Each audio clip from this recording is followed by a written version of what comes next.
പ്രധാനപ്പെട്ട വാർത്തയിലേക്കാണ് വരുന്നത്. ഇറാനിലുണ്ടായ ആക്രമണത്തിന് ഒരു പ്രത്യാക്രമണം നടത്തിയിരിക്കുന്നു. ഇറാൻ തിരിച്ചടിച്ചിരിക്കുന്നു എന്നുള്ള വളരെ പ്രധാനപ്പെട്ട വിവരങ്ങൾ കൂടി ലഭിക്കുന്നു. MC നാസർ വിവരങ്ങൾ നൽകും. നാസർ, ഏത് നിമിഷവും ഇറാന്റെ ഭാഗത്തു നിന്ന് പ്രത്യാക്രമണം ഉണ്ടാകുമെന്ന് പ്രതീക്ഷിച്ചതാണ്. എവിടെയാണ് ഈ ആക്രമണം ഉണ്ടായത്? എന്ത് തിരിച്ചടിയാണ് ഇറാൻ നൽകിയത്? ജിൽസി, അല്പം മുമ്പാണ് നിരവധി മിസൈലുകൾ ഇസ്രായേൽ നഗരങ്ങളെ ലക്ഷ്യമാക്കി ഇറാൻ വിട്ടിരുന്നത്. വളരെ കരുതലോടുകൂടി നിൽക്കാനും ബങ്കറുകളിലേക്ക് മാറാനുമുള്ള ഒരു നിർദ്ദേശം ഇസ്രായേൽ സുരക്ഷാ വിഭാഗം ജനങ്ങൾക്ക് നൽകിയിരിക്കുകയാണ്.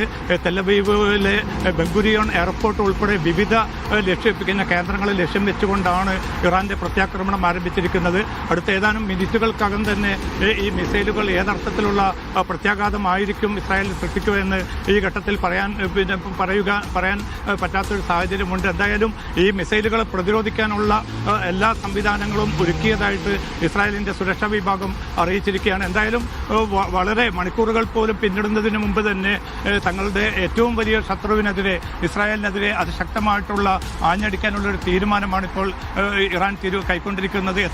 എത്രമാത്രം മിസൈലുകൾ ഇപ്പോൾ അയച്ചതിൽ ഉൾപ്പെടും എന്നതിന്റെ എണ്ണം കൃത്യമല്ല. എന്തായാലും ഇസ്രായേലിലുടനീളം സൈറണുകൾ ഉയരുന്നതായിട്ടുള്ള റിപ്പോർട്ടുകളാണ് ഏറ്റവും അവസാനം പുറത്തു വരുന്നത്. എന്തായാലും ഈ മിസൈലുകളെ പ്രതിരോധിക്കാൻ എല്ലാ സംവിധാനങ്ങളും ഒരുക്കിയതായിട്ട് ഇസ്രായേൽ അറിയിച്ചിട്ടുണ്ട്. ഇനി ഇസ്രായേലിലേക്ക് മാത്രമാണോ ഇറാന്റെ പ്രത്യാക്രമണം?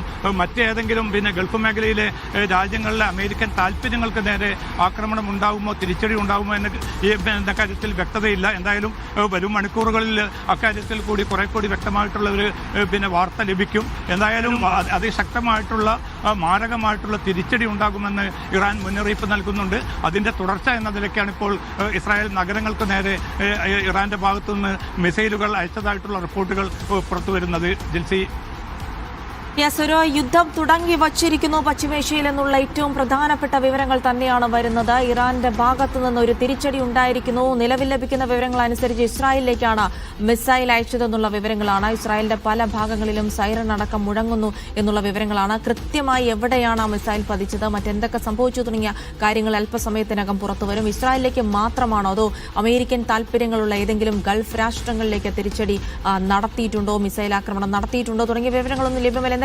ഒരു ശക്തമായ തിരിച്ചടി ഉണ്ടാകുമെന്ന് ഇറാൻ പറഞ്ഞതിന് തൊട്ടു പിന്നാലെ തന്നെയാണ് വലിയ ഒരു തിരിച്ചടി നൽകിയിരിക്കുന്നത്. ഇത് പശ്ചിമേഷ്യ ആകെ ഒരു യുദ്ധത്തിലേക്ക് തന്നെ, ഒരു തുറന്ന യുദ്ധത്തിലേക്ക് നയിക്കുന്ന തിരിച്ചടി കൂടിയാണ്. സ്വാഭാവികമായിട്ടും ഇതിനൊരു മറുപടി ഇസ്രായേലിൽ നിന്നുണ്ടാവുകയും അത് അമേരിക്ക കൂടി ഇടപെടുകയും ചെയ്യുമ്പോൾ എത്രത്തോളം വലിയ ആഘാതങ്ങളിലേക്കാണ്, എത്രത്തോളം വലിയൊരു തുറന്ന യുദ്ധത്തിലേക്കാണ് പശ്ചിമേഷ്യ പോകുന്നത് എന്നിപ്പോൾ പ്രവചിക്കുക പോലും അസാധ്യമാണ്. പശ്ചിമേഷ്യ ആകെ മുൾമുനയിൽ നിർത്തിക്കൊണ്ടാണ് ഇപ്പോഴത്തെ ഈ സംഭവ വികാസങ്ങളെല്ലാം നടക്കുന്നത്. ഇസ്രായേലിലെ ജനങ്ങളോട് സുരക്ഷിതരായി നിൽക്കാനും അതിർത്തി പ്രദേശങ്ങളിലുള്ളവരോട് ബങ്കറുകളിലേക്ക് പോകാനുമൊക്കെ നിർദ്ദേശം നൽകിയിരിക്കുന്നു എന്നുള്ള വളരെ ഭയപ്പെടുത്തുന്ന വാർത്തകൾ കൂടിയാണ് പശ്ചിമേഷ്യയിൽ നിന്ന് വരുന്നത്. വിവരങ്ങളാണ് MC നാസർ നൽകിയത്. ഇതിന്റെ വിശദാംശങ്ങളിലേക്കും വാർത്തകളിലേക്കും ഒക്കെ വളരെ പെട്ടെന്ന് മടങ്ങിയെത്തേണ്ടതുണ്ട്.